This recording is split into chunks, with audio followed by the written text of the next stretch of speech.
Okay, Dilly, because I'm your big brother, I figure it's up to me to tell you about stuff. So as when you're a grown-up baby like me, you'll know how everything works. This is a frigidator. Frigidators make food while you're sleeping. It never runs out. What's a If you'd like to commission a Knick-Knack sample platter, instructions in the description below. So we're breaking the format a bit here. Instead of reviewing a singular episode, we're looking at two related segments from two separate episodes. And don't get it twisted, I'm not making exceptions like this again, this is just a one-off. But the segments themselves are so incredibly tiny that this video will definitely be longer than both of them combined. And they subtly mark a shift in television as a whole, and for both Nickelodeon and Rugrats in particular. The Way Things Work and The Way More Things Work were both written for Rugrats' 7th season by David Riegel, who, among other credits, did a bunch of those weird direct-to-video Ronald McDonald cartoons. Oh yeah, and he's a professional magician. The Way Things Work was part of Season 7, Episode 8, the 130th episode overall, and was put in the middle of the shorts My Fair Babies and Home Sweet Home. It originally aired on March 30th, 2001, and was directed by Dave Fontana, who also directed a bunch of Rocket Power. In The Way Things Work, Tommy walks his little brother Dill around the house, explaining how things work as far as a 1-year-old still in diapers understands it. This thing here is a play place we have fun in when we want to. It's supposed to keep grown-ups out, but it doesn't work all the time. I'm the millionth person to ask this question, but in the Rugrats universe, when are babies old enough to learn the baby language? When does that kick in for Dill? Remember in the Rugrats movie when all the newborn babies had a big musical number? Sorry, I'm getting sidetracked. The Way Things Work is 2 minutes and 4 seconds long. The Way More Things Work was part of Season 7, Episode 12, the 142nd episode overall, and was set between the shorts Adventure Squad and Talk of the Town. It originally aired on April 27, 2001, and was directed by Jeff Scott, who had been on the show as a storyboard artist all the way back in 1992. In The Way More Things Work, Tommy explains various things in the backyard to Dill while their father mows the lawn. This little house, Dill. That's where Spike lives. Doggy! Uh-huh.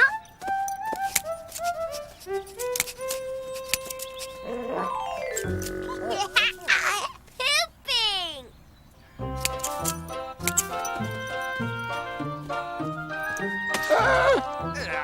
Spike! On the Rugrats fan wiki, the trivia section for this short includes, "This is the first time Spike poops on the show." I'm glad somebody's keeping track of that. The Way More Things Work is 1 minute and 56 seconds long, making a combined 4 minutes between the two shorts. Visually, they're not very interesting. We're not in the usual baby imagination space, most of the characters are absent, and Tommy is just standing around and talking. I hadn't actually watched these episodes before this request. I was well aged out of Rugrats by 2001, and for me, the title evoked the classic 1988 David McCulley book, The Way Things Work, a wonderfully accessible collection of diagrams explaining the workings of things in increasing complexity, starting with wedges and levers and building up to nuclear reactors. So when I saw the identical title on a Rugrats cartoon, which feels actionable, I imagined the Rugrats version of this concept, with Tommy as a teacher as we're taken through hilariously incorrect visual diagram explanations of how a refrigerator works or what makes grass grow. And babies don't understand anything. Instead, we get something quite boring, though not without purpose. The narrative function of these two shorts, more than anything else, is to reinforce Tommy's relationship as Dill's older brother. We are now so far away from the animosity Tommy had back in the Rugrats movie. Now he's a caretaker, somebody Lil Dill can rely on. And that's nice. And at 2 minutes a pop, you hardly notice that nothing fun or funny happens. Why are they 2 minutes though? For Season 7, Rugrats shook up the format by having 3 shorts instead of 2, typically breaking things up with a normal 11-minute-ish opening short, then one of these tiny 2-minute ones, and then a slightly truncated 8-minute short. The reason for this was simple. Nickelodeon needed more commercial breaks. It's no secret that as time has moved forward, broadcast television has given more and more of its time to advertising. In the 1960s, an hour of television usually had 9 minutes of commercials. By 2013, that was up to 18 minutes. Commercial length shortened to cram more of them in there, from minute-long commercials in the 1960s to 30-second long commercials in the 70s, and down to 15-second commercials showing up in the late 80s. The more advertising channels can squeeze in, the more money they can make, all at the expense of the shows getting shorter and shorter over time.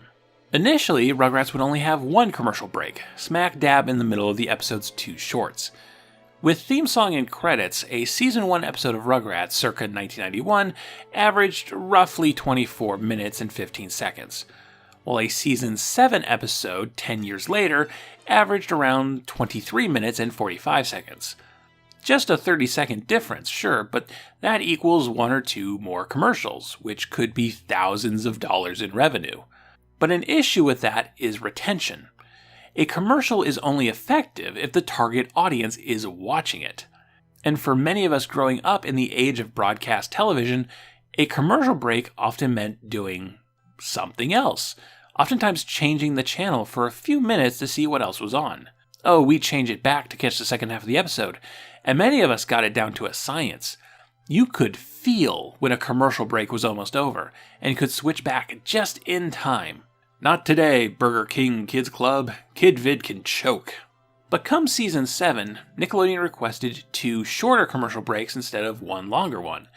This would be harder for us channel ninjas to figure out. No promise that the commercial breaks would always be the same length. And generally speaking, shorter commercial breaks felt less tiring to get through. The difference between watching 12 commercials in a row and watching 2 sets of 6 commercials with a small cartoon in the middle felt vast, even if it was effectively the same amount of advertising.